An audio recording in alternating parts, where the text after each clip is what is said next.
Sí, ya, amén. Vamos a empezar entonces este estudio bíblico. Sería la clase número 11, ya la que nos corresponde hoy día, y vamos a empezar este estudio bíblico en el nombre del Padre, del Hijo y del Espíritu Santo. Amén. Y vamos a pedirle a nuestra hermana Patricia que ella esté haciendo una oración para que Dios nos ayude en este día con la clase, ¿ya? Dios bendiga a mi hermana Pati. Amén. Padre nuestro que estás en el cielo, santificado sea tu nombre, Dios amado. En esta hora primeramente damos gracias, Dios amado, por concedernos esta oportunidad de reunirnos con nuestros hermanos Señor, para bendecir tu nombre, Señor, escuchar tu palabra y aprender de tu palabra, Dios mío. Cada día tú nos vas enseñando, Señor. Le pido a usted que bendiga a tu Hijo, Señor, Padre amado, el que nos va a enseñar en esta hora, de la sabiduría, lo alto del cielo, el entendimiento, como hacía nosotros también, Padre amado, los que estamos aquí, Padre Celestial, para aprender, Dios mío, más de tu palabra, Señor.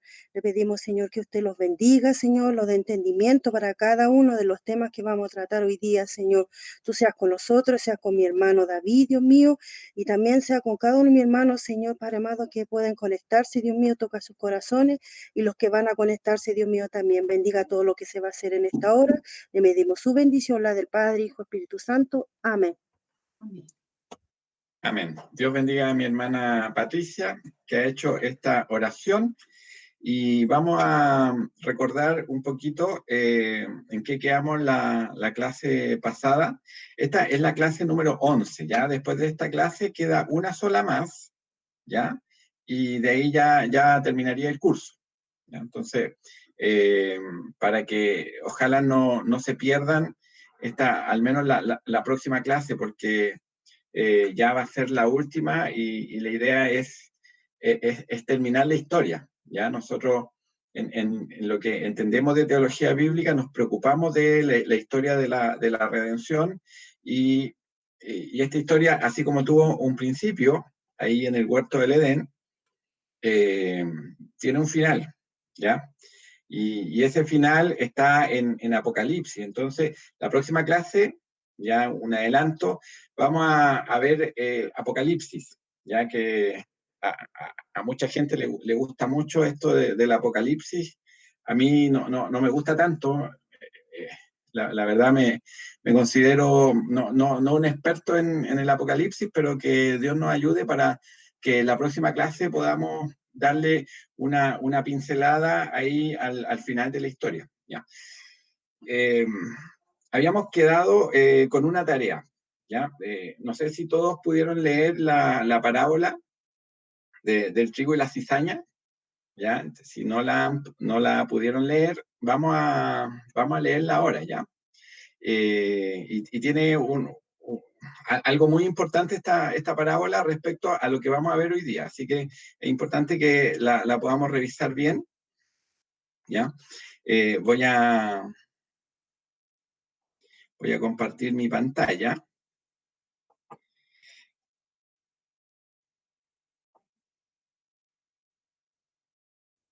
Ya, la tarea la semana pasada era leer Mateo capítulo 13, versículo 24 al 30 y del 36 al 43. ¿Ya? Esto es la parábola del trigo y la cizaña. ¿Ya? La primera parte que yo pido leer se refiere esta parte a la parábola en sí, y ya los versículos 36 al 43 es la explicación que el mismo Jesús da de esta parábola. ¿Ya? Y después hicimos una pregunta. ¿Quiénes son el trigo? ¿Ya? ¿Quiénes son la cizaña? Era la segunda pregunta. Y la tercera, ¿en qué lugar están el trigo y la cizaña? ¿Ya? A ver, los que leyeron la parábola, ¿qué respuesta pueden dar a estas preguntas? ¿Ya? Primero, ¿quiénes son el trigo? ¿Quiénes son la cizaña? ¿Y en qué lugar están el trigo y la cizaña? ¿Hay alguien que se atreva ahí a dar su respuesta? Hermana Patti. ¿Quiénes son el trigo? ¿Sí? ¿Esa? Bueno, yo entendí aquí que somos los hijos de Dios, ¿Ya? hijo del reino, del fruto de la buena semilla. Nosotros somos los que estamos dando la buena semilla. Eso es lo Ya, que yo entendí, y, que es el trigo. Y eso es nosotros la que nos sembramos al mundo. Cuando predicamos, estamos sembrando la semilla al ya. mundo. Para mí, yo eso ¿Y lo entendí así. quiénes serían las cizañas? Lo dijo el malo, de Satanás. Eso. Ya. ¿Y en Eh, qué lugar se da el trigo y la cizaña? mm, bueno, yo lo que yo entendí para mí, bueno, lo anoté aquí, que para nosotros es importante que nosotros tengamos la bondad, que a las personas que van por el buen camino y que a los hijos de Dios. Y la cizaña es donde las van por el mal camino a las personas que no se manejan con bondad, que actúan mal y dañan a sus semejantes. No sé si estará bien, pero yo eso es lo que yo Ya, entendí. ya, pero falta una respuesta. Si alguien la tiene, por favor, abra su micrófono. Eh, Se supone, hermano David, que en el mismo campo vino el sembrador mientras los otros dormían y sembraron la cizaña. Entonces, en el mismo espacio, en el mismo campo, ambas crecen juntas. ya, ¿y cuál es ese campo? ¿A qué representa ese campo? A la iglesia. El mundo, El mundo, ah, ya. ya, el mundo. Yo varias veces he escuchado cuando hacen referencia a esta parábola, hablando de la iglesia, ¿ah? Como que en la iglesia hay trigo y hay cizaña, ¿ya? Ahora, no podemos ocultar el hecho de que en la iglesia no todos son verdaderos creyentes, ¿ya? Pero esta parábola, ¿a qué se está refiriendo? Al mundo, ¿ya? Vamos igual a darle lectura, ¿ya? A pesar de que ahí hicieron bien la tarea, entendieron bien de lo que se trata la parábola, ¿ya? Así que vamos a presentar otra cosa, vamos a leer este pasaje.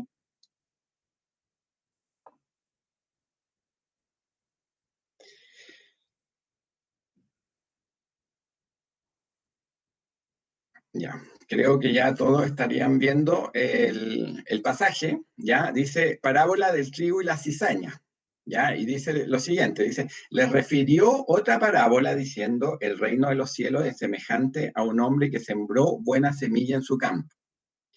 Pero mientras dormían los hombres, vino su enemigo y sembró cizaña entre el trigo y se fue. Y cuando salió la hierba y dio fruto, entonces apareció también la cizaña. Vinieron entonces los siervos del padre de familia y le dijeron, Señor, ¿no sembraste buena semilla en tu campo? ¿De dónde pues tienes cizaña? Él les dijo, un enemigo ha hecho esto. Y los siervos le dijeron, ¿quieres pues que vayamos y la arranquemos? Él les dijo, no sea que al arrancar la cizaña arranquéis también con ella el trigo.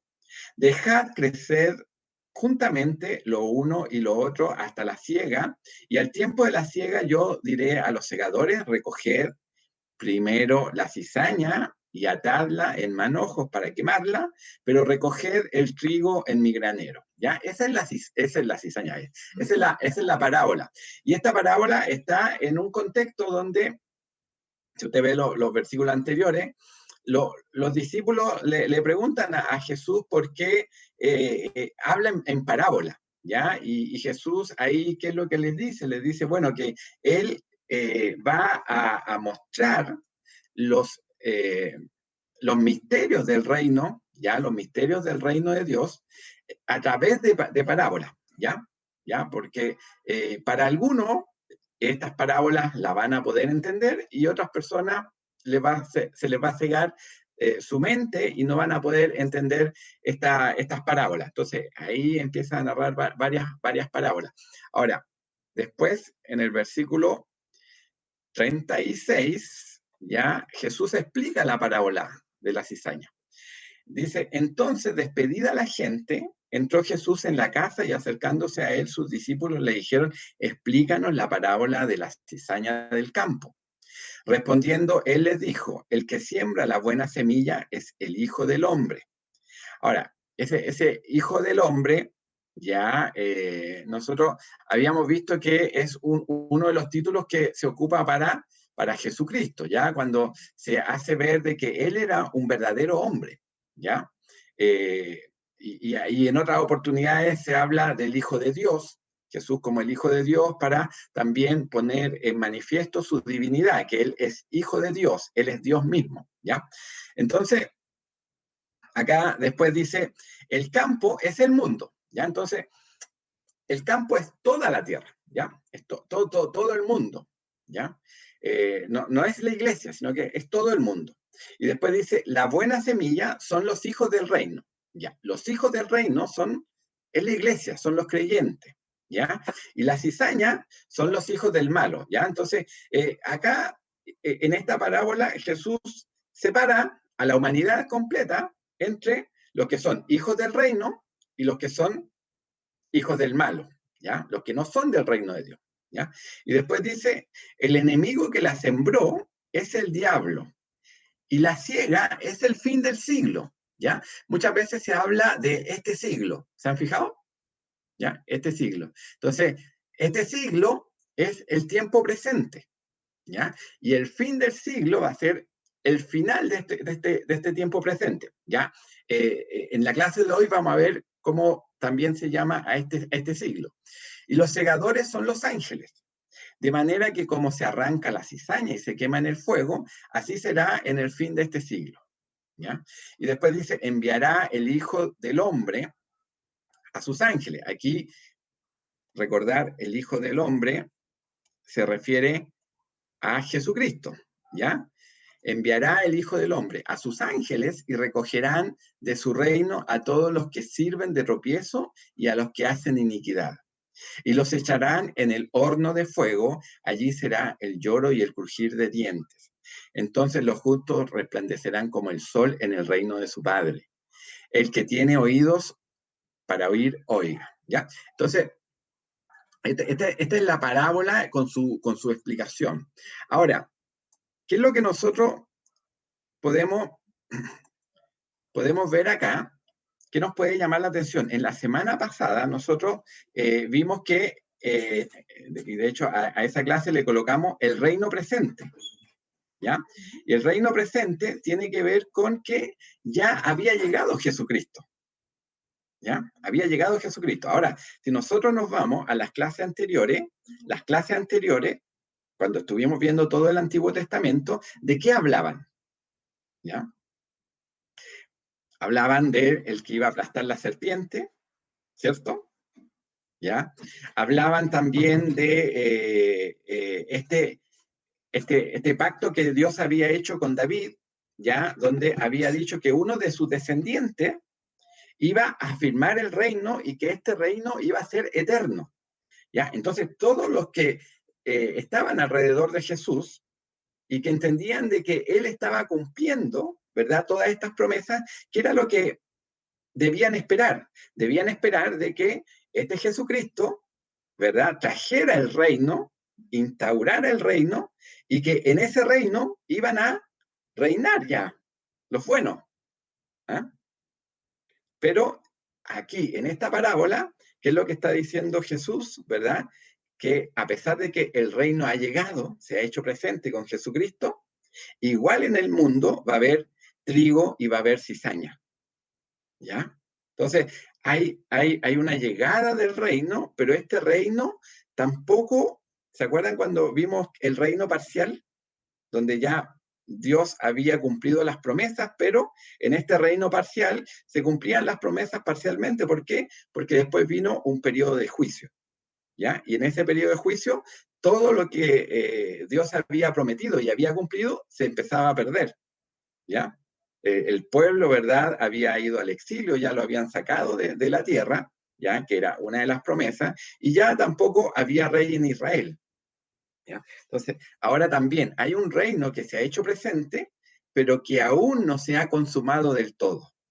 ¿Ah? Y mientras no se consume del todo ese reino, en la tierra va a haber trigo y va a haber cizaña, ¿ya? Me gustaría igual mostrar, aprovechando a nuestra hermana que está nuestra hermana Patti y nuestra hermana Glenda, que igual no estuvieron en las clases anteriores.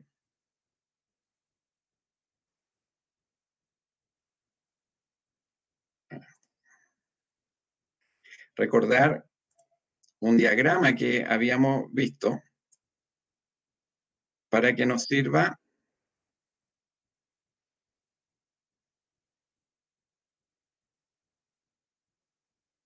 Ya no sé si ya lo están viendo.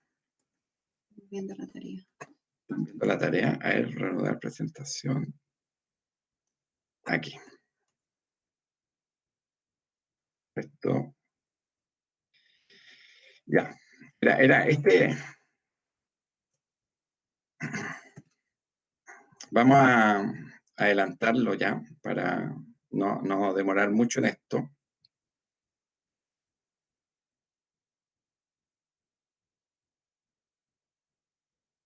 Ya.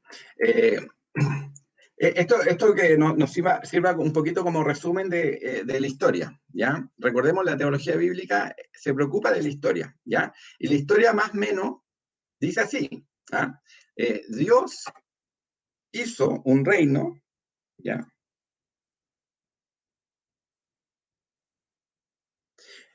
Dios hizo un reino perfecto en el huerto del Edén, ¿ya? Y en este reino perfecto, en el huerto del Edén, nosotros hablábamos de ahí del patrón del reino, ¿ya? ¿Qué es lo que ocurre? Que en este reino perfecto el hombre peca, ¿ya? Y ahí viene la caída, ¿ya? Y aquí hay una promesa, ¿verdad?, del aplastador de la serpiente, pero ¿qué es lo que nosotros vemos acá? Vemos varios capítulos aquí del Génesis donde solamente se narra de que el hombre ha sido malo, ¿ya? El hombre ha pecado, ¿ya? Partiendo por el pecado de Adán y Eva, ya cuando hacen caso a la serpiente, y después sigue con Caín y Abel, donde Caín mata a su hermano Abel. Se narra después toda una descendencia de hombres injustos, ¿verdad?, que termina en Lamec, que es un hombre que celebra un homicidio, ¿ya? Y él hace una canción de ese homicidio, y después se narra también una historia de hombres justos donde todos mueren, ¿ya? ¿Ah? Empieza ahí en Set, que es este tercer hijo que tiene Adán y Eva, ¿ya? Y de ahí toda la descendencia hasta llegar a Noé. Todos ellos son hombres justos, pero ninguno de ellos era el aplastador de la serpiente, ¿ya? Todos morían, ¿ya? Y después se narra que los hijos de los hombres, los hijos de esta línea de hombres justos, se junta con esta línea de hombres injustos y la maldad empieza a crecer demasiado en la tierra y Dios decide destruir la tierra con agua, ¿ya? Tenemos el arca de Noé, y después vemos que de los descendientes de Noé, ya que son los únicos que sobreviven del diluvio, también se genera una línea de hombres justos y una línea de hombres injustos. Y esa línea de hombres injustos termina en Babel, ¿ya? En Babel. Y la línea de hombres justos, ¿verdad?, termina en Abraham, ¿ya? Entonces, toda esta parte, lo único que nos muestra es que el pecado, ¿verdad?, el pecado es el que reina en la tierra, ¿ya? ¿Ya? El hombre estaba bajo pecado, ¿ya? Y después con Abraham llegan las promesas, ¿ya? Una tierra, una descendencia y un reino, ¿ya? Y de ahí viene toda una historia de salvación, donde pasamos por Moisés, ¿verdad? El pueblo en Egipto que es liberado, después Josué que entra a la tierra, ¿ya? Hasta llegar a David, que es el rey conforme al corazón de Dios, y aquí se cumplen todas las promesas, ¿ya? Pero después con Salomón hace el templo, ¿ya? Y después de eso, él cuando empieza a envejecer toma mujeres extranjeras, ¿ya? Y empieza a pecar y empieza a adorar a los dioses de esas mujeres, y el pueblo empieza a tener un juicio de parte de Dios que termina con el pueblo, ¿verdad?, en el exilio. Después ese pueblo vuelve del exilio, pero sigue haciendo lo malo delante de la presencia de Dios. Y así llegamos a Jesucristo, ¿ya? Y ya en la época de Jesucristo, este pueblo sigue ¿verdad?, sometido a otra nación extranjera, que son los romanos. Pero en todo este periodo de juicio, aparecen los profetas mostrando que viene una salvación, ¿ya? Viene una salvación y ellos también apuntando a Jesucristo, ¿ya? Y ya están hablando de que va a haber un nuevo rey, va a haber un nuevo pacto, no escrito en piedra, sino que escrito en el corazón y en la mente de las personas, ¿ya? Entonces ellos están apuntando hacia arriba. Así como toda esta historia de salvación apunta a Jesucristo, ¿ya?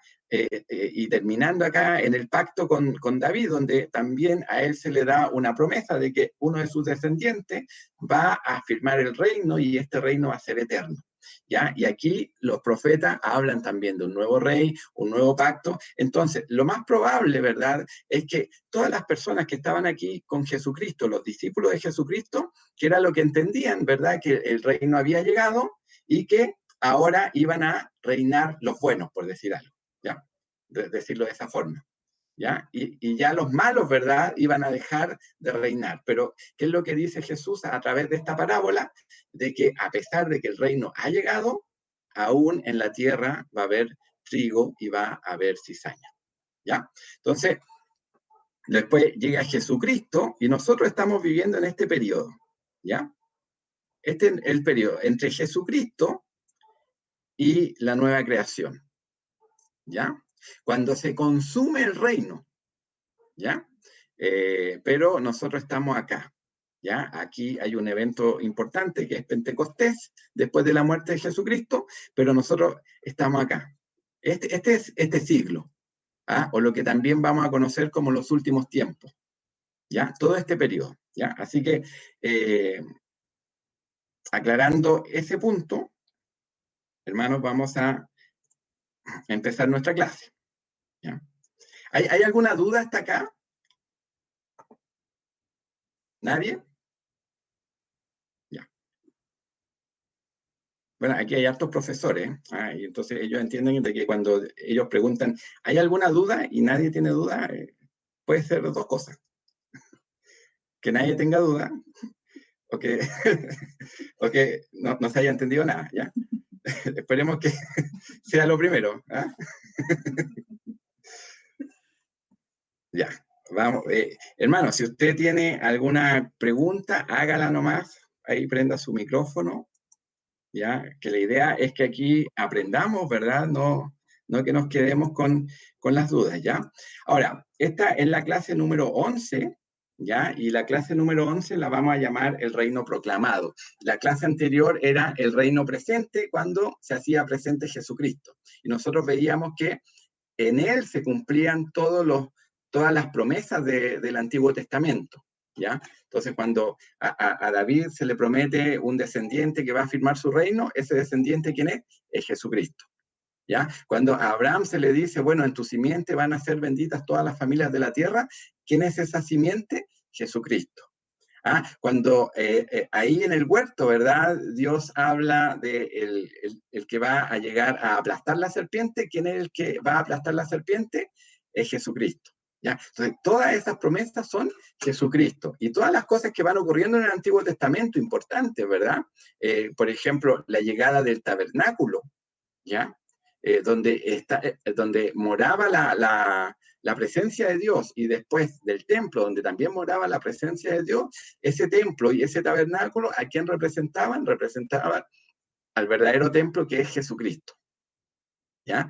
Y así, vemos como en Ezequiel habló de un nuevo templo, ¿ya? Y este nuevo templo, ¿verdad? De debajo de este nuevo templo iba a salir un río, ¿verdad? Un río que iba a dar vida. ¿Quién es ese nuevo templo? Es Jesucristo, ¿ya? Y por eso es que él dice, bueno, los que se acercan a él, bueno, de su interior correrán ríos de agua viva, ¿ya? Entonces, todo se cumple, ¿verdad? Todas estas promesas que están en el Antiguo Testamento se cumplen en Jesucristo. Y vimos que Jesucristo era el verdadero pueblo de Dios, era el verdadero lugar de Dios, como este tabernáculo, ¿verdad? Que mora con los hombres, y era también el verdadero gobierno de Dios. Ahí hablamos del gobierno de Cristo. Entonces, todo se cumplía en Jesucristo, ¿ya? En el reino presente. Ahora, aquí vamos a hablar del reino proclamado, ¿ya?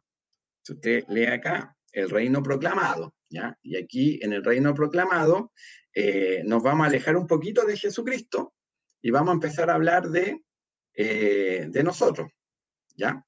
Sin apartar de que nosotros, cómo es que somos parte de estas promesas, es porque estamos en Cristo, ¿ya? Bueno, los créditos los seguimos dando, ¿ya? Y acá hay un concepto que algunos teólogos le colocan este nombre, ¿ya? Graham Goldsworthy en el libro rojo ese que coloco aquí en los créditos, Evangelio Reino, habla del reino ahora, pero no todavía, ¿ya? El reino ahora, pero no todavía, ¿ya? ¿Y de qué se trata esto? Se trata de que Jesucristo ha inaugurado el reino, ¿ya? Cuando Él llega a la tierra, Él inaugura el reino, ¿ya? Y eso Él lo deja claro, ¿ya? Aquí vamos a leer dos pasajes de la Escritura donde nos debiera quedar claro esto. Mateo 12, del 28 al 29, que es lo que dice Mateo 12, dice, pero si yo por el Espíritu de Dios echo fuera los demonios, ciertamente ha llegado a vosotros el reino de Dios. O sea, esto de echar fuera demonios, ¿verdad? Jesús, ¿verdad? Lo muestra como una evidencia de que el reino ha llegado, ¿ya? El reino ha llegado, ¿ya? Y después, ¿qué es lo que dice? Porque ¿cómo puede alguno entrar en la casa del hombre fuerte y saquear sus bienes si primero no le ata? ¿Ya? Entonces, esto de inmediato nos tiene que recordar de que tenía que llegar el que iba a aplastar la cabeza de la serpiente, ¿ya? Y aquí Jesucristo, ¿qué es lo que está mostrando, verdad? Que Él llegó a aplastar la cabeza de la serpiente, ¿ya? No es algo que va a ocurrir en el futuro, esto ya ocurrió, ¿ya? Ya ocurrió con la llegada de Cristo. Y entonces podrá saquear su casa. Entonces, ¿qué es lo que Él estaba mostrando? Llegó, ¿verdad? Llegó el reino, se hizo presente, ¿ya? Entonces, Él está echando fuera demonios. ¿Por qué? Porque Él ya ha atado al hombre fuerte, ¿ya? Es una evidencia de que el reino ya se ha hecho presente, ¿ya? Entonces, también acá en Marco, capítulo 1, versículo 14 al 15, que es lo que dice, después que Juan fue encarcelado, Jesús vino a Galilea predicando el evangelio del reino de Dios, diciendo, el tiempo se ha cumplido y el reino de Dios se ha acercado. Arrepentíos y creed en el evangelio. O sea, el tiempo ya está cumplido, ¿ya? Que es lo que vimos la semana pasada. O sea, Cristo llega y es el cumplimiento del tiempo, ¿ya? El cumplimiento del tiempo, y bien antecedido, de acuerdo a la profecía, ¿verdad? Por Juan el Bautista, ¿ya? Entonces, el tiempo se ha cumplido, el reino de Dios se ha acercado y dice, arrepentíos y creed en el evangelio. O sea, este nuevo reino ya ha llegado, ¿ya? El nuevo reino del cual estaban hablando los profetas, que venía con un nuevo rey y con un nuevo pacto, ¿ya? Entonces, el reino ha llegado, ¿ya? Está todo cumplido. Pero, sin embargo, el reino no había sido consumado. O sea, llegó el reino, pero aún falta para su consumación, ¿ya? ¿Cuál era la visión que tenían los hombres en la época de Cristo y en todo el Antiguo Testamento? Ellos no veían dos venidas de Jesucristo, ¿ya? No veían una primera venida donde Él iba a venir a morir y una segunda venida donde Él iba a reinar. No, ellos lo que veían era una venida de este Mesías donde Él iba a reinar, ¿ya? Entonces, esa es la visión que tienen los hombres en el Antiguo Testamento, ¿ya? Pero el reino no ha sido consumado, ¿ya? ¿Dónde podemos ver eso? Mateo 11, del 2 al 6, dice, y al oír Juan en la cárcel los hechos de Cristo, le envió 2 de sus discípulos para preguntarle. Y aquí, ¿qué le dice? ¿Eres tú aquel que había de venir o esperamos a otro? Entonces, claro, ellos estaban ahí confundidos. ¿Por qué? Porque ellos entendían de que Jesucristo era este rey, este nuevo rey, ¿ya? Pero estaban ante la paradoja, y el mismo Juan, ¿verdad?, que había anunciado a este Jesucristo, ¿verdad?, y que era la voz que clama en el desierto, ¿verdad?, el que iba a emparejar los caminos, ¿verdad?, para que llegara este nuevo rey. Él estaba en la paradoja de que el rey había llegado, ya estaba aquí entre medio de nosotros, pero él estaba preso en la cárcel. Entonces, algo no cuadraba, ¿ya?, de acuerdo a la visión que estos hombres tenían. Algo no cuadraba. Por eso es que le pregunta, ¿eres tú aquel que había de venir o esperaremos a otro? Y después dice Jesús, respondiendo Jesús les dijo, id y haced saber a Juan las cosas que oís y veis. Los ciegos ven, los cojos andan, los leprosos son limpiados, los sordos oyen, los muertos son resucitados, y a los pobres es anunciado el evangelio. Este evangelio, ¿verdad?, que es un concepto nuevo acá, de buenas noticias, de buenas nuevas, ¿verdad? Y bienaventurado es el que no haya tropiezo en mí. Entonces, Jesús sigue insistiendo de que el reino había llegado, ¿ya? Y aquí estaban las evidencias. ¿Ah? Él estaba haciendo milagros como no se veían en mucho tiempo, ¿ya? Si hay periodos donde han habido muchos milagros dentro de Israel, había sido con el profeta Elías y con el profeta Eliseo, ¿ya? Ellos hicieron muchos milagros. Y también con Moisés, tanto en Egipto como en el desierto. Pero el resto de la historia no habla de muchos milagros, ¿ya? Pero aquí había llegado un hombre que estaba haciendo muchos milagros. Y eso era el significado, ¿verdad?, de eso, era que el reino había llegado, ¿ya? A pesar de que, al parecer, no se ha consumado del todo, porque aún los buenos, ¿verdad?, Juan el Bautista, está en la cárcel, y después es decapitado, ¿ya? Entonces, todas estas confusiones que uno ve en la Biblia, que ocurrían con los discípulos, ¿ya?, en este reino, se entienden al entender bien la historia para atrás, ¿ya? Ellos estaban esperando algo definitivo, de una sola vez, ¿ya? Pero este reino se ha acercado, se ha hecho presente, pero aún no se ha consumado, ¿ya? Si nosotros continuamos, vemos en Mateo 13, del 37 al 40, que es lo que dice, respondiendo, él les dijo, el que siembra, y esto es lo que leíamos antes de la parábola del trigo y la cizaña, respondiendo, él les dijo, el que siembra la buena semilla es el Hijo del Hombre. El campo es el mundo, la buena semilla son los hijos del reino y la cizaña son los hijos del malo.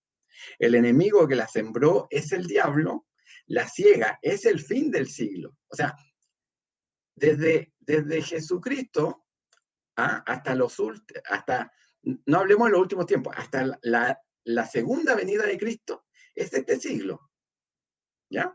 Cuando habla la Biblia de este siglo, está hablando de este periodo, un periodo grande de tiempo, ¿ya? Entonces dice, la siega es el fin del siglo, y los segadores son los ángeles. De manera que como se arranca la cizaña y se quema en el fuego, así será en el fin de este siglo. O sea, aquí lo que está mostrando Jesús es que el reino ha llegado, pero de todos modos en el mundo hay trigo y hay cizaña, ¿ya? Entonces, los hijos de Dios siguen viviendo con los hijos del mundo, ¿ah? Y están en el mismo mundo, ¿ah? Hay trigo y hay cizaña, ¿ya? Entonces, no hay un reino, ¿verdad?, que se ha consumado del todo. Ha llegado, Jesucristo ya ha aplastado a la serpiente, ha vencido en la cruz, pero aún en el mundo hay trigo y hay cizaña, ¿ya? Entonces, todas estas dudas que uno ve en los discípulos, en el mismo Juan, se deben a que ellos no vieron la historia de esta manera, ¿ya? No vieron la historia de esta manera. No sabían de que iba a haber un periodo ahí entre la primera venida de Jesucristo y una segunda venida de Jesucristo, donde todavía va a haber trigo y va a haber cizaña, ¿ah? Y donde los hijos de Dios todavía van a pasar problemas, van a pasar por pruebas, por dificultades, van a ser perseguidos. Todo eso no lo sabían, ¿ya? Pero aquí Dios se lo está revelando. Jesús, a través de esta parábola, le está revelando esta gran verdad. ¿Alguna duda hasta acá? Hermano, ¿se entiende esto? El reino llegó, pero como que todavía no. ¿Ah? ¿Ah? Todavía no ha sido consumado. ¿Ah? Y ese es el periodo que nosotros estamos viviendo hoy día. ¿Ya? Después, otro factor importante de este periodo de la historia, ¿ya? De este siglo, es el Espíritu Santo. ¿Ya? El Espíritu Santo, hay que recordar de que llega en Pentecostés, después de la muerte y la resurrección de Cristo. ¿Ya? Pero esa no era una realidad, es una realidad que nosotros como creyentes hoy día vivimos. ¿Ya? La presencia del Espíritu Santo.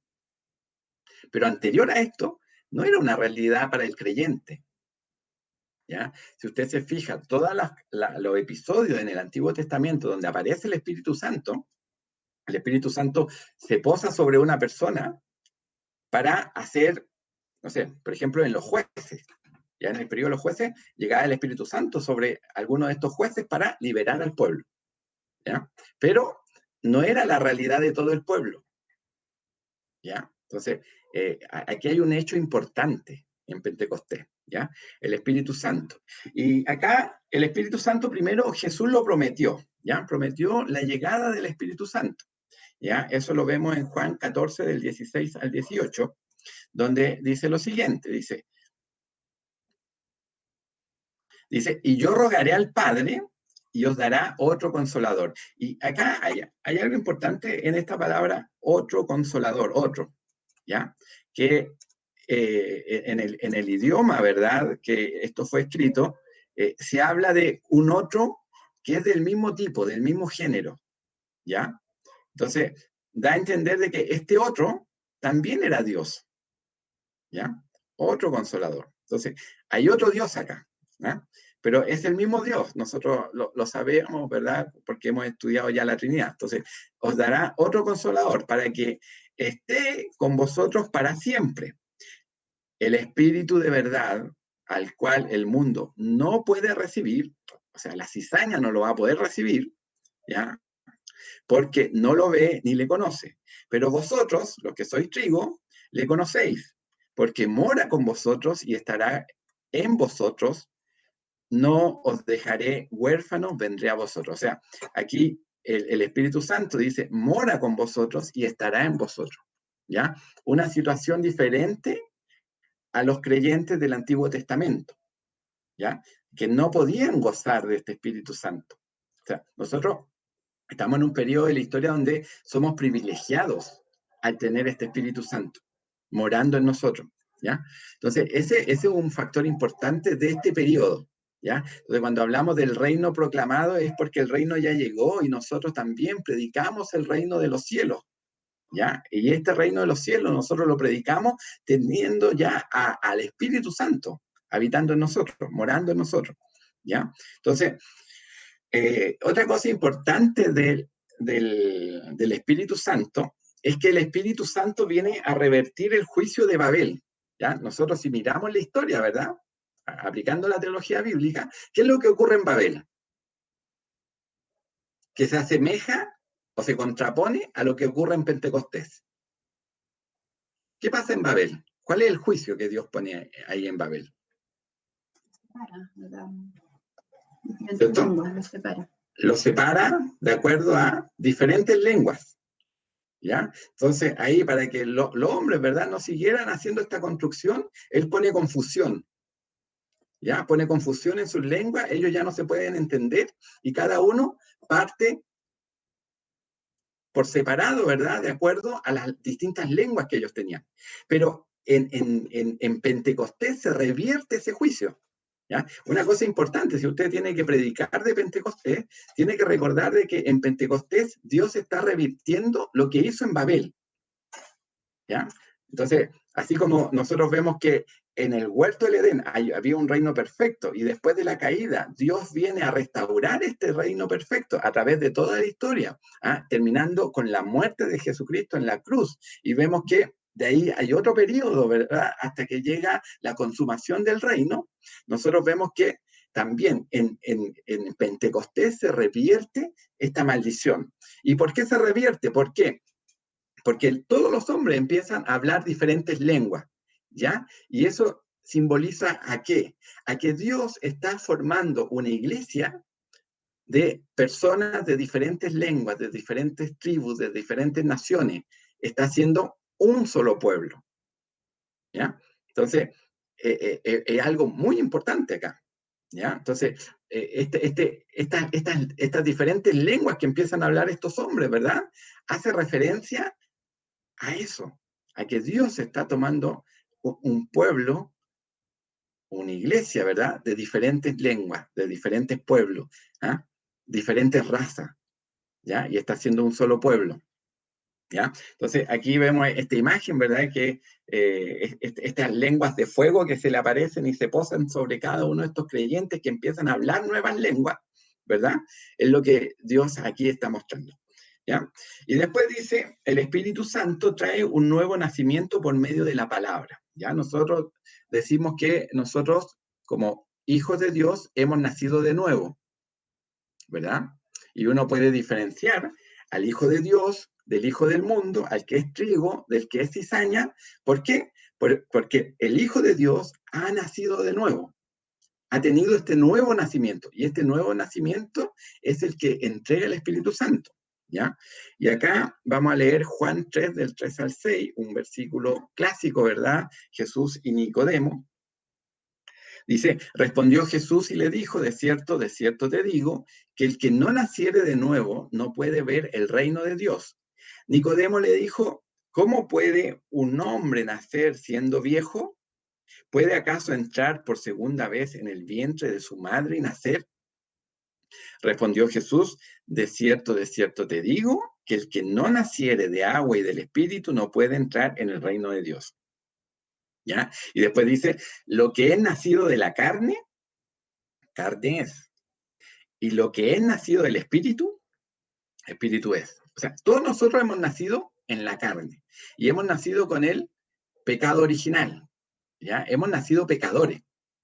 ¿Ya? A pesar de que un bebé pueda verse muy tierno, ¿verdad? En sus primeros días de vida, en sus primeros años de vida, ese bebé es un pecador.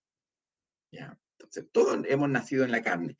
Pero la diferencia del Hijo de Dios es que ha nacido en el Espíritu, del Espíritu. Entonces, esa es una diferencia. Entonces, esa obra del nuevo nacimiento, ¿quién es el que la hace el Espíritu Santo. En Juan 16, del 7 al 8, dice lo siguiente. Pero yo os digo la verdad, os conviene que yo me vaya, porque si no me fuere, el Consolador no vendría a vosotros, mas si me fuere, os lo enviaré. Y cuando Él venga, convencerá al mundo de pecado, de justicia y de juicio. O sea, ¿cuáles son características o evidencias de este nuevo nacimiento? Es que el hombre se convence de que es un pecador y que necesita a Cristo, ¿ya? Y que por ese pecado hay una justicia que la entrega a Jesucristo al morir en la cruz, al llevar una vida santa, pero hay un juicio. O sea, el hombre que no entiende que su pecado lo lleva a un juicio delante de Dios, ¿ya? Y que el único que tiene la justicia para poder sacarnos de este juicio, ¿verdad? Es el Jesucristo, mis hermanos. No es una persona que ha nacido de nuevo, ¿ya? No tiene el nuevo nacimiento, ¿ya? Por eso puede haber mucha gente que puede decir, no, yo creo en Dios, pero en realidad no se sienten pecadores, se sienten justos. ¿Se han fijado que muchas veces uno habla con gente y dice, no, pero yo creo en Dios, pero yo soy bueno, y empieza a hablar de todas las cosas buenas que él tiene, ¿ya? Pero el Hijo de Dios, ¿qué es lo que dice? Bueno, somos miserables pecadores, ¿verdad? Necesitamos de Cristo, ¿ya? Entonces, el que no empieza a justificar su buena conducta, pensando que lo hace ganador de una justicia que no tiene. ¿Ya? Entonces, este nuevo nacimiento empieza por eso. El Espíritu Santo nos convence de pecado, de justicia y de juicio. ¿Ya? Entonces, son cosas importantes respecto a este nuevo nacimiento. Y en Primera de Pedro, capítulo 1, versículos 22 y 23, ¿ya? ¿Qué es lo que agrega acá la palabra de Dios? Nos dice, habiendo purificado vuestras almas por la obediencia a la verdad, mediante el Espíritu, para el amor fraternal no fingido, amaos unos a otros entrañablemente, de corazón puro, siendo renacidos, no de simiente, y aquí dice, no de simiente corruptible, sino de incorruptible, por la palabra de Dios, que vive y permanece para siempre. O sea, el hombre, ¿cómo puede llegar a este nuevo nacimiento? ¿Cómo puede el Espíritu Santo, verdad, obrar para que esta persona sea una nueva criatura, ¿verdad? Es a través de la palabra de Dios. O sea, esto es muy importante. Muchas veces en las iglesias, ¿verdad? Se hacen campañas para atraer a la gente, ¿ya? Y podemos atraer mucha gente, ¿ah? Y vemos cómo algunos por ahí se desvían un poquito, ¿ya? Arman show de payasos, de una serie de cosas para atraer gente, pero si esa gente no ha creído en la palabra de Dios, bueno, ellos llegaron por los payasos, ellos llegaron por un espectáculo, pero no llegaron a nacer de nuevo, no llegaron a adquirir, ¿verdad? Esta salvación que es por Jesucristo, es por la justicia de Jesucristo. Entonces, es importante. Nosotros cuando hablamos, ¿verdad? De Cristo, ¿verdad? ¿Ya? Tenemos que hablar la palabra de Dios, ¿ya? No otra cosa. ¿Ya? La palabra de Dios es la que tiene que obrar en el creyente, ¿ya? Entonces, y todo eso es a través del Espíritu Santo, ¿ya? El Espíritu Santo, junto con la palabra, ¿verdad? Va a convencer a la persona de que esa palabra es verdad, ¿ya? De que el hombre es pecador, de que va a recibir un juicio y que Jesucristo vino a pagar nuestra deuda muriendo en la cruz, ¿ya? Entonces, es importante esto, o sea, no es solamente el Espíritu Santo, sino que es haber creído en la palabra de Dios, y entendido de que somos pecadores, y que nuestro pecado nos lleva a un juicio delante de Dios, ¿ya? Entonces, son características de este tiempo, ¿ya? El tiempo que nosotros hoy día estamos viviendo. Después dice, el Espíritu Santo nos equipa para servir a Cristo, ¿ya? Y esto lo hace a través de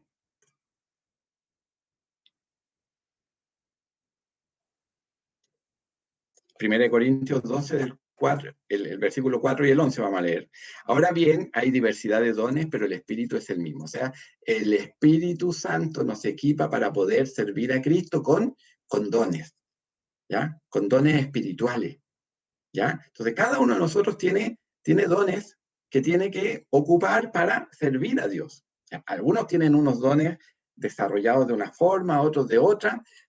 No todos somos iguales, ¿verdad? Pero todos tenemos algo para poder servir a Dios, ¿ya? Y después dice, pero todas estas cosas las hace uno y el mismo Espíritu, repartiendo a cada uno en particular como Él quiere. O sea, no todos tenemos los mismos dones, ¿ya? Pero todos sí tenemos dones para servir a Dios. O sea, los dones no son para hacerse famoso, ¿ya? Los dones no son para ser un predicador famoso, no, son para exaltar el nombre de Dios, ¿ya? Entonces, por ahí hay mucha gente que cree que tiene dones entregados por el Espíritu Santo, ¿verdad? Pero los usa solamente para beneficio propio. No, el don es para servir a Cristo, ¿ya? Y finalmente, el Espíritu Santo, ¿qué es lo que produce en nosotros? Produce santidad, ¿ya? Todos nosotros, como cristianos, tenemos que santificarnos. Y santificarnos significa que en un desarrollo que es progresivo, tenemos que ir dejando las cosas que tienen que ver con el pecado y la carne, y empezando a hacer cosas que tienen que ver con Cristo, con el Espíritu de Dios. ¿Ya? Entonces, y por eso es que tenemos esta lucha, ¿verdad?, entre carne y espíritu. ¿Por qué? Porque estamos santificándonos. ¿Ya? Si usted tiene lucha, es porque Dios lo está santificando a través del Espíritu Santo. ¿Ya? Entonces, ese Espíritu Santo en nosotros, ¿qué es lo que tiene que producir? Producir santidad. Por eso es que es equivocado, ¿verdad?, cuando hay gente que dice, no, Dios ya me salvó y da lo mismo, porque yo sé que soy pecador y sigo haciendo lo mismo que hacía antes. No. No. El nuevo creyente, el que ha nacido de nuevo y el que tiene morando el Espíritu Santo en él, tiene que dejar el pecado y buscar la santidad. ¿Ya? Y acá, en Romanos 1:4, perdón, Romanos 1:4, ¿qué es lo que dice? Dice que fue declarado hijo de Dios con poder según el espíritu de santidad. ¿Ah? Entonces, este espíritu es un espíritu de santidad por la resurrección de entre los muertos. ¿Ya? Entonces, esto ya, y esto ya es más conocido para nosotros. Si usted se fija, cuando vimos el Antiguo Testamento, son tiempos distintos, son épocas distintas, son formas que Dios usa para hacer su obra de forma distinta a la que está usando hoy día con nosotros. ¿Ya? Recordemos que hoy día la iglesia es de todo pueblo, de toda lengua, de toda nación, ¿ya? De toda raza, de todo género, pero antes estaba el pueblo de Israel. ¿Ah? Ese era su siervo, el que tenía que mostrar a Dios a las demás naciones.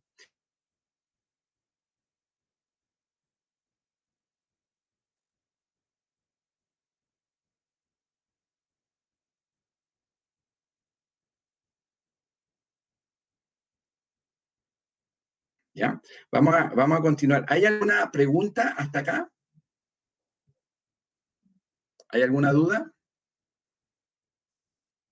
¿Ninguna? Yo sigo con mi duda. ¿Ah? Ya, el pueblo de Dios. Ya, el pueblo de Dios. ¿Se acuerdan de que el reino de Dios estaba compuesto por el pueblo de Dios en el lugar de Dios bajo el gobierno de Dios? ¿Ya? Y este reino, en las diferentes etapas de la historia, ha estado compuesto de diferentes formas, pero de una manera progresiva llegamos a la clase anterior de que todas estas formas, el pueblo de Dios, el lugar de Dios y el gobierno de Dios, eran cumplidos en Jesucristo. ¿Ya? Él era el verdadero Israel, ¿se acuerdan? Cuando vimos, él era el verdadero Adán, él era el verdadero Israel. Entonces, él era el verdadero pueblo de Dios. ¿Ya? Ahora, Jesucristo ya dejó esta tierra. ¿Quién es el pueblo de Dios hoy día? ¿Ya? Y el pueblo de Dios, acá dice, en el reino presente, el pueblo de Dios era Jesús. ¿Ya? Eso es lo que vimos la semana pasada. Pero la iglesia, y aquí es importante resaltar esto, en Cristo, ¿ya? La iglesia no de forma independiente, sino que la iglesia en Cristo es el pueblo de Dios. Y vamos a ver cuando leamos aquí los versículos que esto de que estamos en Cristo es algo que se repite muchas veces. Estamos en Cristo, hemos sido revestidos por Cristo. ¿Ya? Entonces, ¿de qué forma nosotros, verdad, llegamos a ser el pueblo de Dios? Cuando sabemos que el verdadero pueblo de Dios es Cristo, es porque nosotros estamos en Cristo. ¿Ya? Vamos a leer aquí en 1 Pedro 2, del 9 al 10, y aquí hay una comparación importante. Alguien por ahí publicó algo en el grupo de WhatsApp esta semana, y yo dije, mira, este versículo lo vamos a ver en el estudio bíblico, porque aquí en 1 Pedro 2, del 9 al 10, dice lo siguiente, dice, más vosotros sois linaje escogido. Este linaje escogido, ¿a qué nos suena? Nosotros nos podemos acordar del linaje de David, ¿verdad? Linaje escogido, real sacerdocio, ¿ya? Real sacerdocio. ¿Quién era en el real sacerdocio? Era el pueblo de Israel, en el Antiguo Testamento. Nación santa. ¿Quién era esta nación santa? El pueblo de Israel, ¿ya? Pero ahora Pedro se lo está diciendo a la iglesia. ¿Ya? Entonces, dice, linaje escogido, real sacerdocio, nación santa, pueblo adquirido por Dios. ¿Ya? Israel era el pueblo que Dios había escogido, ¿ya? Para mostrar su gloria a las demás naciones. Pero este es un pueblo que Dios ha adquirido. Por eso que a veces nosotros decimos que somos adoptados, ¿ya? Adoptados. Él nos compró, ¿ya?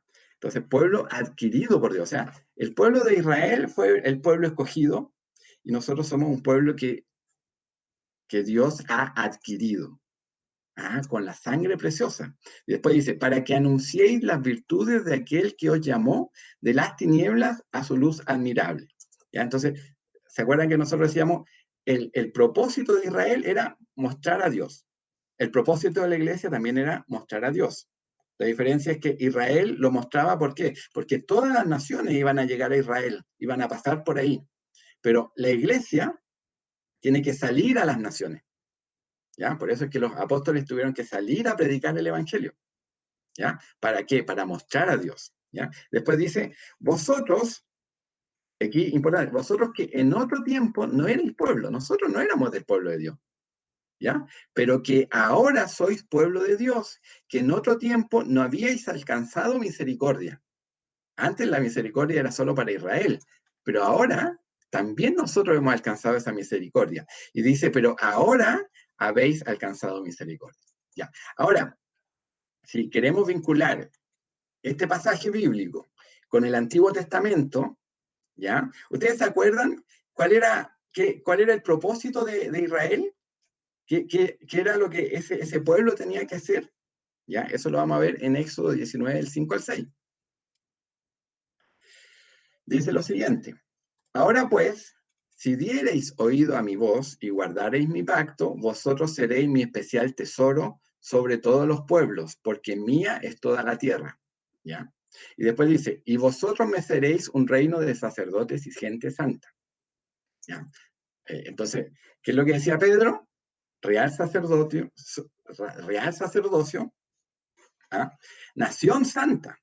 ¿Ya? Eso era Israel.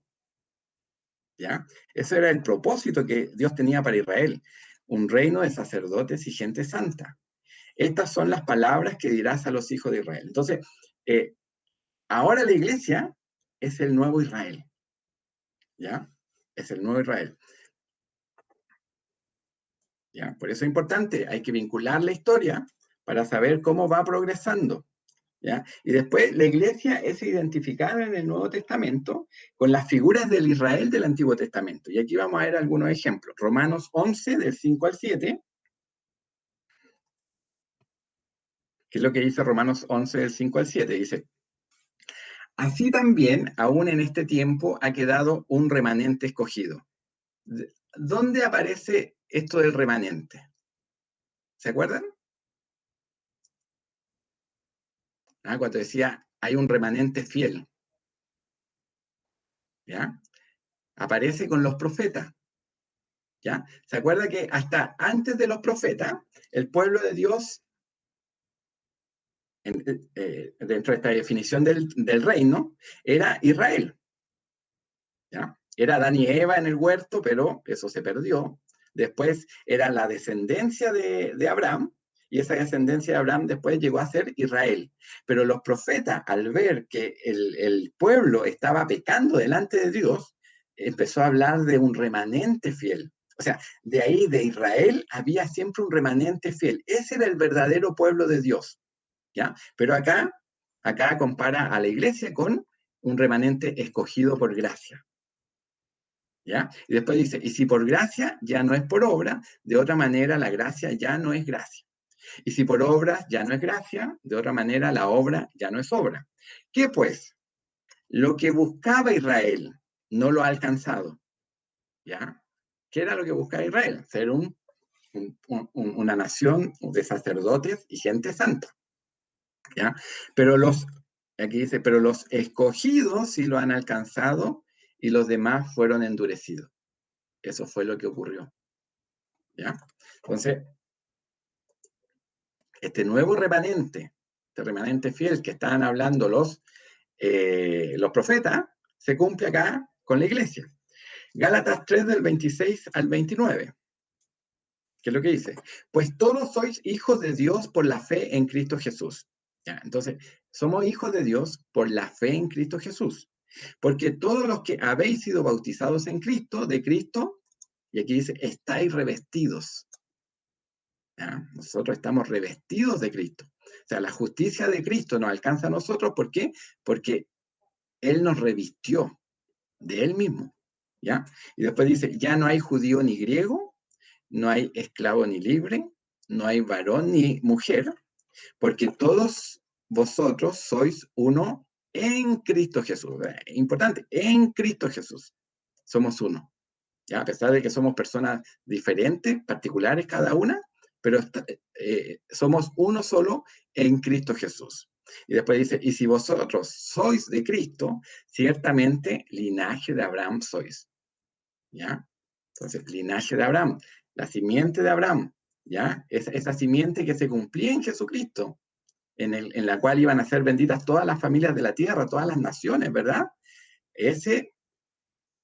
Nosotros pasamos a ser linaje de Abraham, ¿ya? Y herederos según la promesa. Somos herederos de la promesa de Abraham, ¿ya? Entonces, todas estas promesas, ¿verdad? Que se van cumpliendo, nosotros las podemos gozar, mis hermanos. ¿Por qué? Porque estamos en Cristo. ¿Ah? Es como la parábola esta de la vid y los pámpanos, ¿ya? ¿Ah? Que el pámpano tiene que estar, ¿verdad?, unido a esta vid. Y Jesús, ¿qué es lo que dice? Yo soy la vid verdadera. ¿Ya? Entonces, nosotros estamos en Cristo, por eso es que nosotros podemos gozar de las bendiciones, ¿ya?, de la promesa. Y Efesios 2 del 12 al 16, ¿qué es lo que dice? Dice, en aquel tiempo estabais sin Cristo, alejados de la ciudadanía de Israel y ajenos a los pactos de la promesa, sin esperanza y sin Dios en el mundo. Eso éramos nosotros, éramos gentiles, ¿ya? Pero ahora, y vuelve a decir aquí, pero ahora en Cristo Jesús. ¿Se dan cuenta? En Cristo. Vosotros que en otro tiempo estabais lejos, habéis sido hechos cercanos por la sangre de Cristo.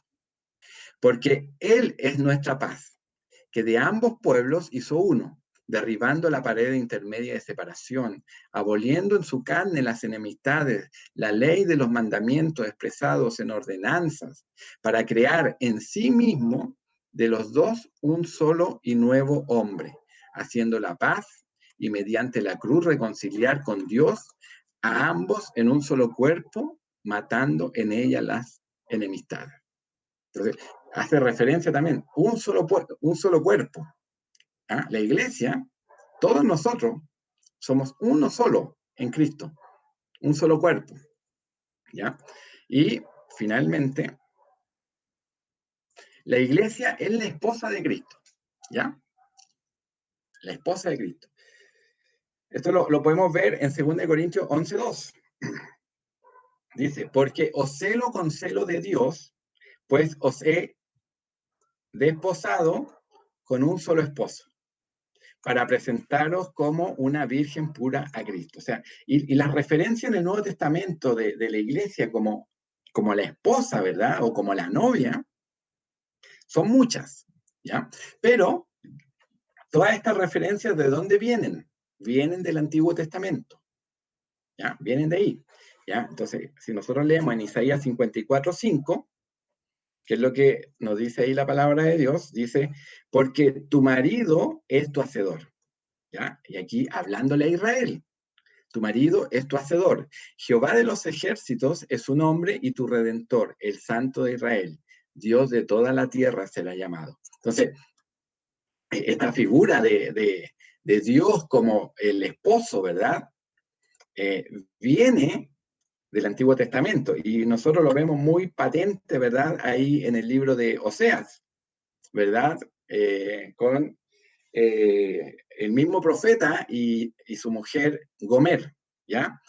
Y acá de verdad, después de que esta mujer, ¿verdad?, adultera, tiene hijos de fornicación, ¿verdad?, que ya no son hijos del profeta, ¿ah? ¿Qué es lo que le pide Dios en el capítulo 3 a Oseas? Dice, me dijo otra vez Jehová, ve, ama a una mujer amada de su compañero, aunque adúltera, como el amor de Jehová para con los hijos de Israel, los cuales miran a dioses ajenos y aman tortas de pasas. La compré entonces para mí por 15 siclos de plata y 1 homer y medio de cebada.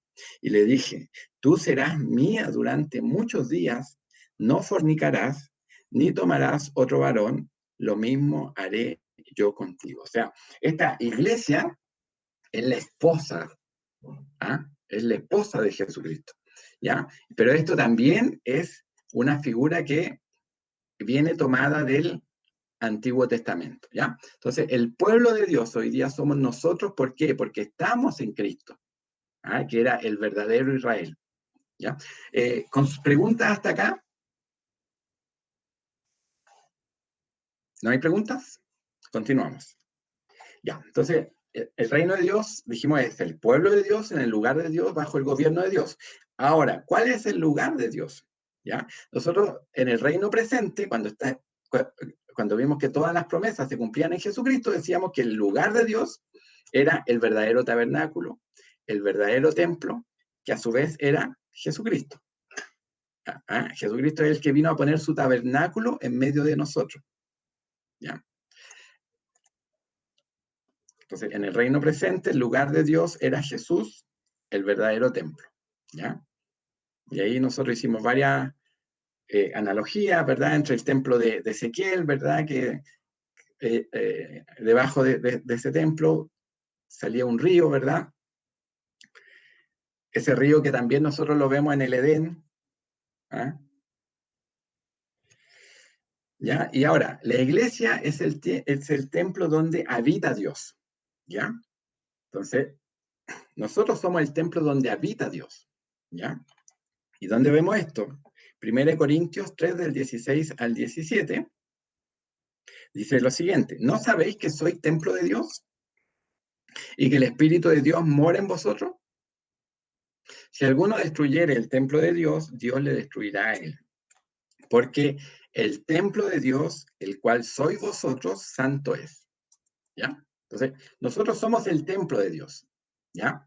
Y Dios es el verdadero templo. ¿Ya? Entonces, el lugar de Dios ahora se cumple en la iglesia. ¿Ya? La iglesia es ese lugar de Dios. ¿Ya? ¿Por qué? Porque está unida al verdadero templo, a Jesucristo. ¿Ya? No, nunca olvidar eso. 2 Corintios 6, del 14 al 16, ¿qué es lo que dice? Dice, no os unáis a yugo desigual con los incrédulos, porque ¿qué compañerismo tiene la justicia con la injusticia? ¿Y qué comunión la luz con las tinieblas? ¿Y qué concordancia Cristo con Belial? ¿O qué parte del creyente con el incrédulo? ¿Y qué acuerdo hay entre el templo de Dios y los ídolos? Entonces aquí habla el templo de Dios. Ya, el templo de Dios somos nosotros, porque vosotros sois el templo de Dios viviente, como Dios dijo, habitaré y andaré entre ellos y seré su Dios y ellos serán mi pueblo. ¿Ya? Entonces, la iglesia hoy día es el templo de Dios. ¿Ya? Muchas veces nosotros hablamos del edificio donde nos congregamos como templo, ¿ya? Pero el verdadero templo es la iglesia, ¿ya? En el edificio que se reúna o en el lugar donde se reúna. ¿Ya? Ese es el verdadero templo de Dios, ¿ya? Y Efesios 2, del 19 al 22, ¿qué es lo que dice? Dice, así que ya no sois extranjeros ni advenedizos, sino conciudadanos de los santos y miembros de la familia de Dios, ¿ya? Y aquí empieza a hablar en términos constructores, ¿ah? de construcción, edificados sobre el fundamento de los apóstoles y profetas. Ellos eran los que habían predicado, ¿verdad? Y después dice, siendo la principal piedra del ángulo, Jesucristo mismo. ¿Ah? O sea, este edificio, la principal piedra de este edificio es Jesucristo mismo, en quien todo el edificio, bien coordinado, ese edificio es la iglesia, bien coordinada, va creciendo para ser un templo santo en el Señor, en quien vosotros también sois juntamente edificados para morada de Dios en el Espíritu. O sea, la iglesia es este templo, ¿ya? La iglesia, ¿ya? Entonces, el lugar de Dios, ¿verdad? Ahora viene a ser la iglesia, que es el templo de Dios, el verdadero templo. No sé si se entiende. ¿Eh? El verdadero templo es Dios, es Jesucristo. Pero nosotros somos la morada de ese templo. ¿Ya? Somos un templo dentro, es un templo dentro de otro templo. ¿Ya? Pero unidos a Cristo. ¿Ya? O sea, nosotros todo lo que tenemos, mis hermanos, es gracias a Cristo, porque estamos en Cristo. O sea, por eso es que la gloria no es del hombre, la gloria siempre es de Dios. ¿Ya? Siempre de Dios. No, es que yo soy templo del Espíritu de Dios. Pero porque estás en Cristo, el verdadero templo. ¿Ya? Nada es por nuestras bondades, por las cosas buenas nuestras, no. Es todo gracias a la misericordia y a la gracia de Jesucristo. ¿Ya? Entonces, ahí tenemos el lugar de Dios y después tenemos el gobierno de Dios. ¿Ya? Entonces, el pueblo de Dios en el lugar de Dios, bajo el gobierno de Dios. El pueblo de Dios, la iglesia, el lugar de Dios, la iglesia, los creyentes, ¿verdad? Que son templo de Dios, y el gobierno de Dios lo vamos a ver ahora, ¿ya? La iglesia ya no está bajo la ley, sino que bajo la gracia. Sabemos que había un pacto en el Antiguo Testamento que venía dado por Moisés. ¿Ah? Él era el mediador de ese pacto. Y ese pacto era un pacto que estaba escrito en piedra, ¿ya? Por eso pusimos esta imagen acá, ¿ya? Ese era el antiguo pacto. ¿Ya? Y ese pacto pedía, ¿verdad?, santidad del pueblo de Israel. Ahora, ese pacto, ¿verdad?, que pedía que el pueblo obedeciera esta ley, era porque el pueblo ya había sido salvo. ¿Ah? Dios lo salvó de Egipto, ¿ya? Pero tenemos un nuevo pacto de gracia, ¿ya? Que es gracias a la persona de Jesucristo. Y este nuevo pacto hablaron los profetas. No sé si se acuerdan. ¿Ah? Un nuevo pacto, ¿verdad? Que ya no va a estar escrito aquí en piedra, sino que va a estar escrito en el corazón y en la mente del creyente. ¿Ya? Entonces, Romanos 6, del 2 al 14, ¿qué nos dice? No reine pues el pecado en vuestro cuerpo mortal, de modo que lo obedezcáis en sus concupiscencias. Ni tampoco presentéis vuestros miembros al pecado como instrumento de iniquidad, sino presentaos vosotros mismos a Dios como vivos de entre los muertos y vuestros miembros a Dios como instrumento de justicia. Y después esto termina de la siguiente forma, porque el pecado no se enseñoreará de vosotros, pues no estáis bajo la ley, sino bajo la gracia. O sea, estamos bajo este nuevo pacto, ¿ya? El problema de que tenía la ley es que no podía hacer santo a las personas. Las personas seguían siendo pecadoras, ¿ya? Pero este nuevo pacto, gracias a la obra del Espíritu Santo, ¿verdad?, está escrito en nuestro corazón y en nuestra mente. Entonces, por eso es que aquí, en este pasaje, ¿verdad?, Pablo llama a la santidad. ¿Ya? Llama a la santidad. Y el Espíritu Santo nos hace competentes para disfrutar las bendiciones de este nuevo pacto. ¿Ya? Recordemos que el antiguo pacto, ¿qué es lo que ofrecía? Ofrecía bendiciones a quienes obedecían el pacto y maldiciones a quienes no obedecían el pacto. ¿Ya? En este nuevo pacto, ¿verdad?, hay bendiciones también, y acá dice en 2 Corintios 3:6, dice, el cual asimismo nos hizo ministros competentes, ¿ya? El Espíritu Santo nos ha hecho ministros competentes de un nuevo pacto, ese nuevo pacto que hablaron los profetas, ¿ya? No de la letra, sino del Espíritu. Porque la letra mata, más el Espíritu vivifica. Entonces, es el Espíritu, ¿verdad?, el que nos hace competente para poder cumplir este nuevo pacto, ¿ya? Y disfrutar de las bendiciones que trae este pacto, ¿ya? Entonces, por eso es importante que hoy día la iglesia, ¿verdad?, vive con el Espíritu Santo, ¿verdad?, morando en ella. ¿Ya? El creyente, el nuevo creyente, tiene al Espíritu Santo, y ese Espíritu Santo es el que lo hace competente. ¿ya? Para poder obedecer a la palabra de Dios, ¿ya? Si bien tenemos esta lucha entre espíritu y carne, ¿verdad? Pero el espíritu nos hace competentes. O sea, cuando nosotros obedecemos la palabra de Dios es porque el Espíritu de Santo, ¿verdad?, está obrando en nosotros, ¿ya? Que el Señor nos ayude. ¿Ya? Entonces, este nuevo pacto es gracias a Cristo y es el Espíritu Santo, ¿verdad?, el que nos hace competente para poder estar en este nuevo pacto, ¿ya? Entonces, aquí hemos visto el gobierno de Dios. Y ya para terminar, estos tiempos que estamos viviendo ahora, cuando la palabra de Dios habla de este siglo, también son conocidos en la palabra de Dios como los últimos tiempos, ¿ya? Y los últimos tiempos, no pensando en algo futuro, ¿ya? Los autores del Nuevo Testamento, cuando hablaron de los últimos tiempos, no estaban pensando en algo futuro, ¿ya? Eso lo vamos a ver. O sea, los últimos tiempos es todo este periodo de la iglesia, entre la primera venida de Jesucristo hasta su segunda venida. Esos son los últimos tiempos, ¿ya? Ya, desde la primera venida de Cristo estamos en los últimos tiempos. Esto, ¿dónde lo vemos? En 2 Timoteo 3, del 1 al 5.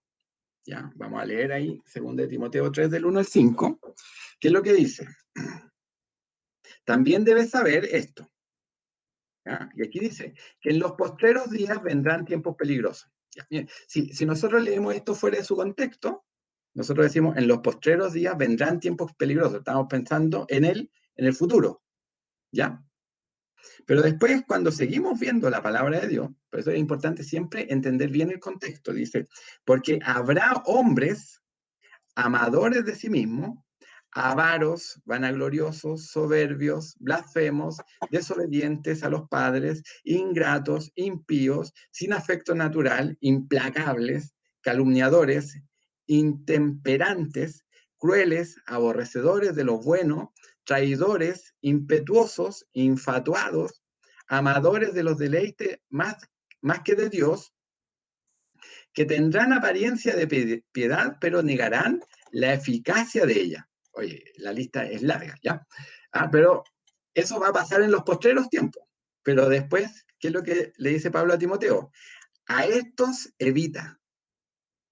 O sea, esos hombres ya estaban en el periodo donde se escribió esta carta.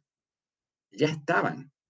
Ya eran los últimos tiempos, ¿ya? Entonces, si nosotros nos juntáramos con un creyente del primer siglo, nosotros le diríamos, no, es que nosotros estamos en los últimos tiempos. ¿Por qué?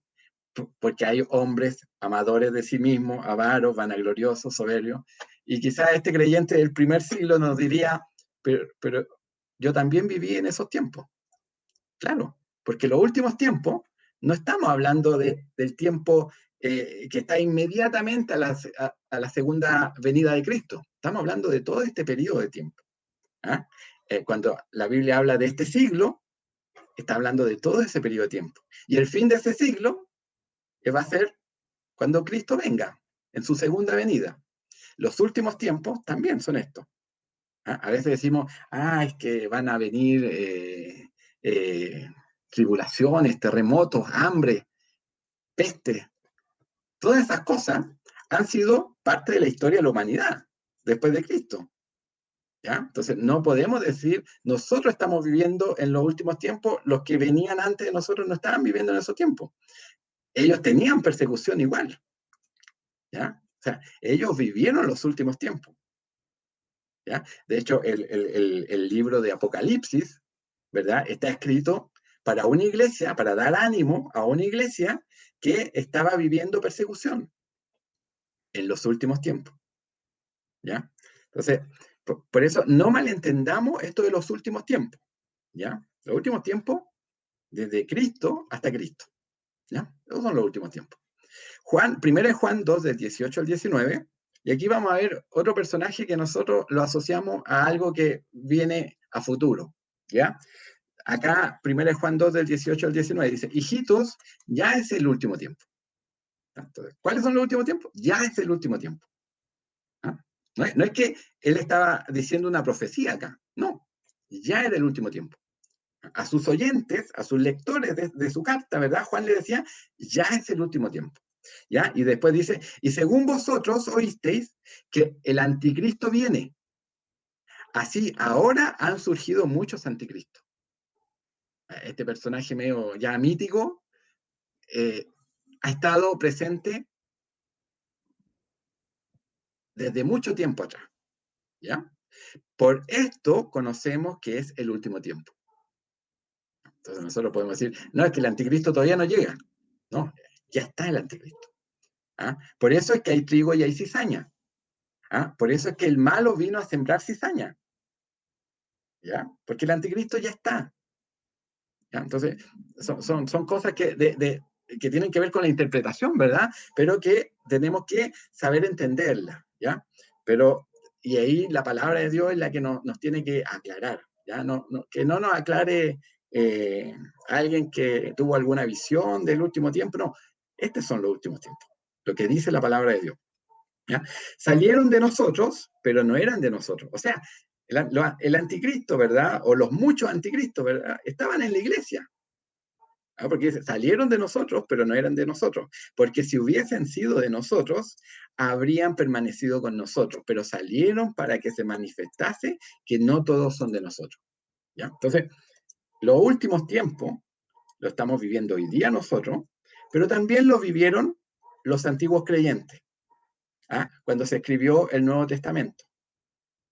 ¿Ya? Ahora, y esto es algo importante para nosotros hoy día, ¿ya?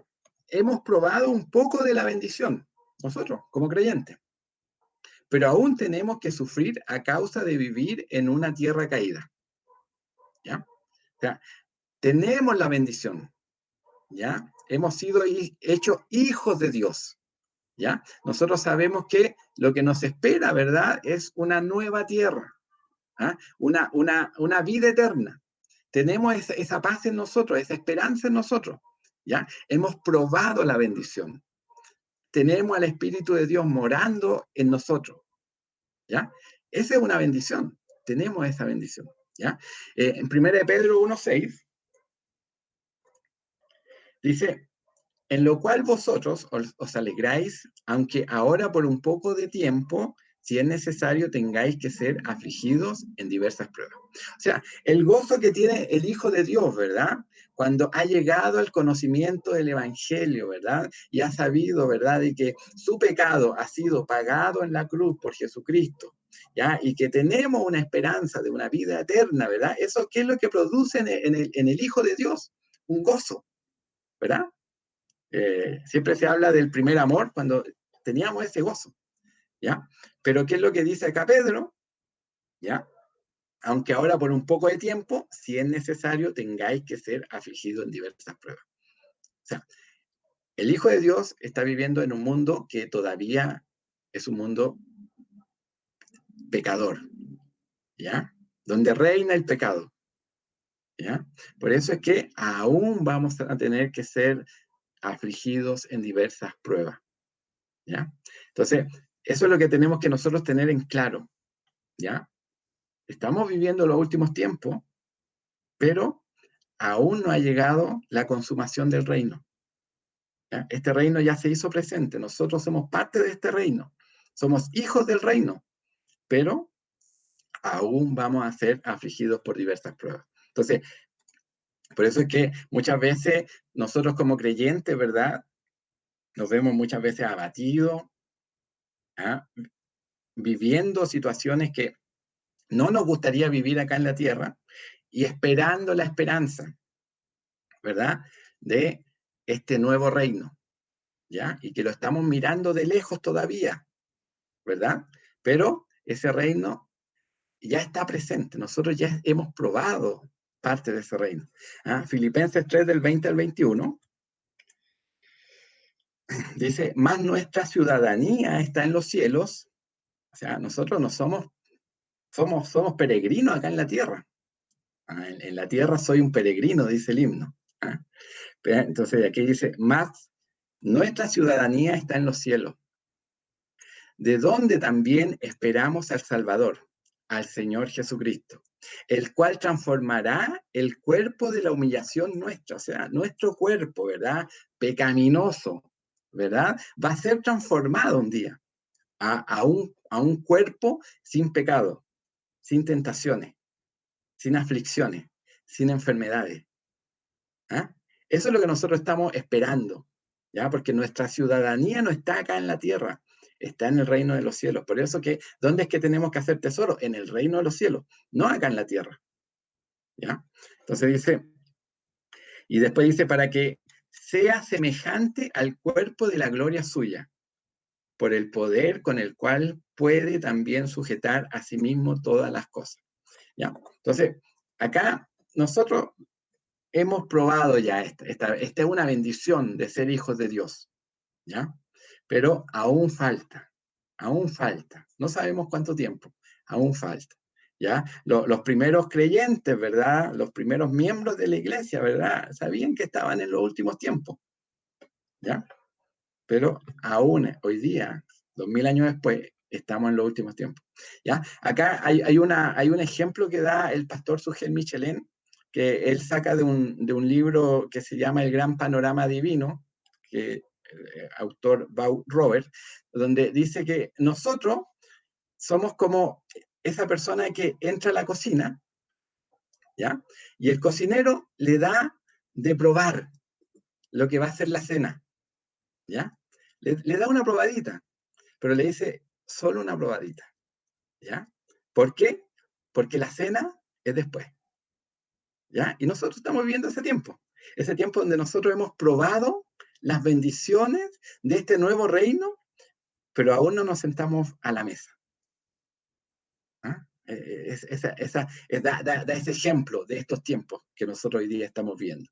Por eso es que todavía somos afligidos, todavía pasamos por pruebas, pero ya viene el reino. ¿Ah? El reino consumado. ¿Ah? Ese reino consumado del cual vamos a hablar la próxima clase. ¿Ya? Entonces, ¿pregunta hasta acá? ¿No? ¿Ya? ¿No hay dudas? Yo tengo dudas, ¿ya? Que el Señor nos ayude, ¿ya? Entonces, esta es la parte del reino en la cual nosotros hoy día estamos, ¿ya? La próxima clase vamos a hablar del reino consumado y vamos a hablar de Apocalipsis, ¿ya? Entonces, ojalá no se puedan perder la próxima clase, bueno, igual queda grabada, ¿ya? Pero es bueno que la puedan ver, ¿ya? Porque ahí vamos a ver de qué forma interpretar también Apocalipsis a la luz de todo este panorama, de toda esta historia de redención, ¿ya? Sin poner el enfoque en las cosas que van a ocurrir, no sé si va a salir el Papa Negro, no nos vamos a centrar en eso, sino que nos vamos a centrar en qué, porque son cosas que un poco interpreta mal la gente, ¿ya? En cómo termina esta historia. Esta historia que empieza en el Edén y termina en Apocalipsis, ¿ya? Que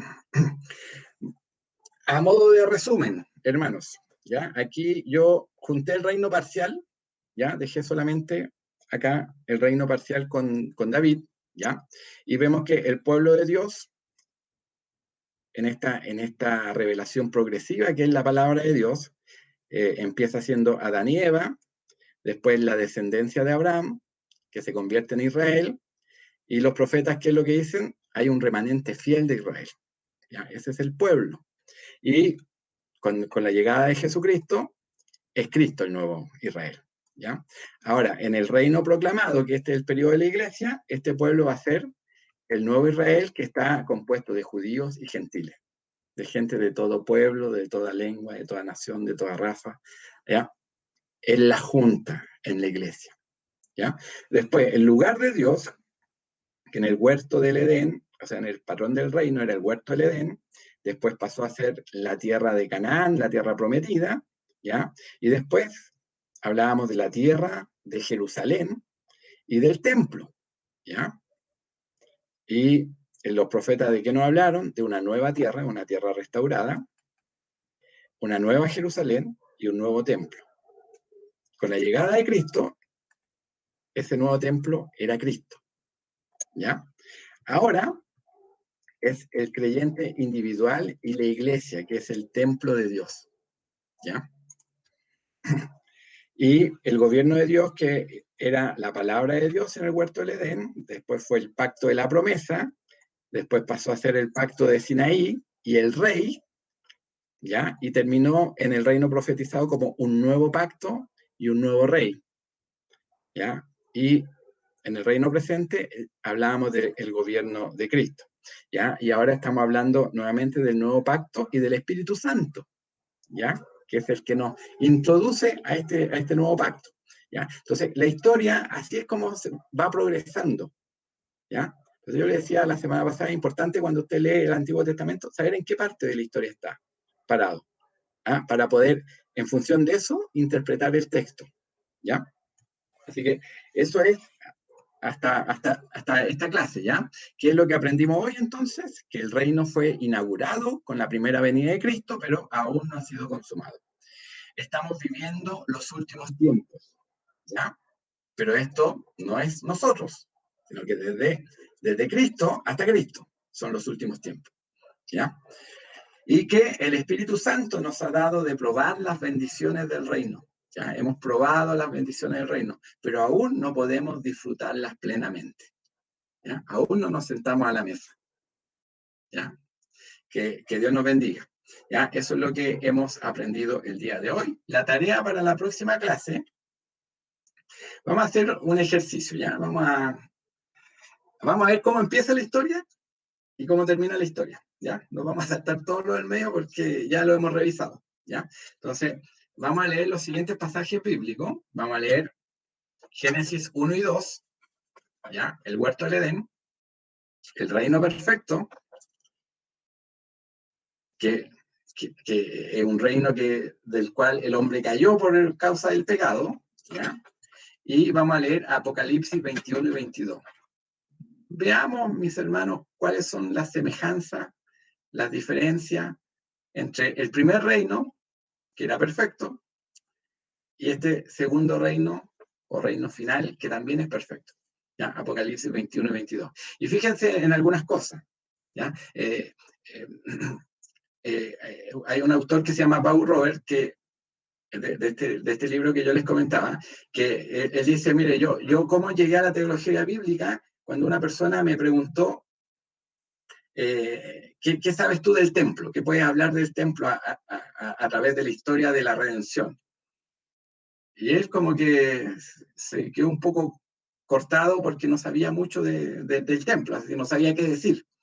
Entonces, esta persona le dijo, bueno, en el huerto del Edén no había templo, ¿ah? Porque el huerto era un santuario. En el huerto habitaba Dios. No había necesidad de templo. Pero después ya en la historia del pueblo de Israel se requirió, ¿verdad?, que se construyera el tabernáculo, donde habitaba la gloria de Dios. Y ese tabernáculo después fue reemplazado por el templo, donde también habitaba la gloria de Dios. ¿Ya? Y así después los profetas hablaron de este nuevo templo. ¿Ya? ¿Por qué? Porque el antiguo templo había sido destruido. ¿Ya? Entonces ellos dijeron, va a haber un nuevo templo. ¿Y quién resultó ser ese nuevo templo, del cual salía un río de agua que era para sanidad? El nuevo templo era Jesucristo. ¿Ya? El creyente después pasó a ser el templo de Dios. ¿Ya? Pero en la Nueva Jerusalén no había necesidad de templo, nuevamente. Porque el templo era Dios y el Cordero. Entonces, tratemos de ver todos estos símbolos, cómo van evolucionando desde esta primera creación a esta nueva creación. Ya cuando leamos aquí estos capítulos de Génesis y de Apocalipsis. ¿Ya? Entonces, hermanos, esto ha llegado por el día de hoy. Espero que ya la otra clase es la última, ¿ya? La última de, al menos esto de teología bíblica. Así que muchas gracias por estar aquí presente y espero que también que no se pierdan la última clase, ¿ya? Así que Dios les bendiga. Voy a pedirle a algún hermano, voy a sacar un poquito la presentación.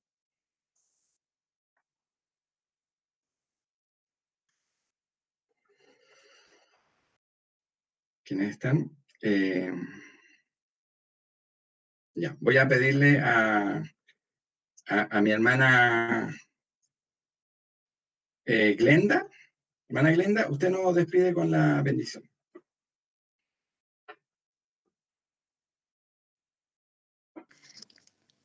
Amantísimo Dios y buen Padre Celestial, Dios eterno, vamos delante de su presencia, Dios amado, para darle gracias, Dios mío, por este día en el que nos ha concedido, Señor, el podernos reunir, Señor Jesús, para aprender de su maravillosa y gloriosa palabra, Señor, que tiene el poder y la gloria de usted, Padre del cielo.